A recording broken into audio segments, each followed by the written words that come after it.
Hi hello ನಮಸ್ಕಾರ, ನಾನು ನಿಮ್ಮ ಸತೀಶ್. ನಮ್ಮ ಚಾನಲ್ಗೆ ಇನ್ನೂ ಸಬ್ಸ್ಕ್ರೈಬ್ ಮಾಡಿಲ್ಲ, ದಯವಿಟ್ಟು ಮೊದಲು ಸಬ್ಸ್ಕ್ರೈಬ್ ಮಾಡಿ. ಇವತ್ತಿನ ಪ್ರೋಮೋದಲ್ಲಿ ಏನಿದೆ ಬನ್ನಿ ನೋಡೋಣ. ಕಾವ್ಯ ಅವರ ಫ್ಯಾಮಿಲಿ ಸದಸ್ಯರಾದ ತಮ್ಮ ಹಾಗೂ ಅಮ್ಮ ಇವತ್ತು ಸಂಜೆ ಬಂದಿದ್ದಾರೆ.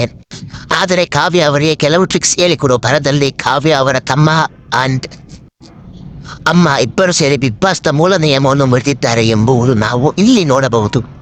ಇಲ್ಲಿ ಅವರಿಗೆ ಬಿಗ್ ಬಾಸ್ನ ಮೂಲ ನಿಯಮ ಮನೆಗೆ ಬಂದ ಅತಿಥಿಗಳು ಬ್ರೇಕ್ ಮಾಡಿರಲಿಲ್ಲ. ಆದರೆ ಇಂದು ಕಾವ್ಯ ಅವರ ಫ್ಯಾಮಿಲಿಯಿಂದ ಈ ನಿಯಮ ಮುರಿದು ಹೋಗಿದೆ. ಇದರಿಂದಾಗಿ ಬಿಗ್ ಬಾಸ್ ಅವರನ್ನು ಕೂಡಲೇ ಮನೆಯಿಂದ ಹೋಗಬೇಕೆಂದು ಸೂಚಿಸಿದ್ದಾರೆ. ಇದರಿಂದಾಗಿ ಕಾವ್ಯ ಅವರ ಆಟಕ್ಕೆ ಸಮಸ್ಯೆ ಆಗುತ್ತಾ ಅಥವಾ ಬಿಗ್ ಬಾಸ್ ಕ್ಷಮೆಯನ್ನು ನೀಡುತ್ತಾರಾ? ಕಾದು ನೋಡೋಣ. ಓಕೆ, ಸಿಗೋಣ ಈಕೆ ಮುಂದಿನ ವಿಡಿಯೋದಲ್ಲಿ.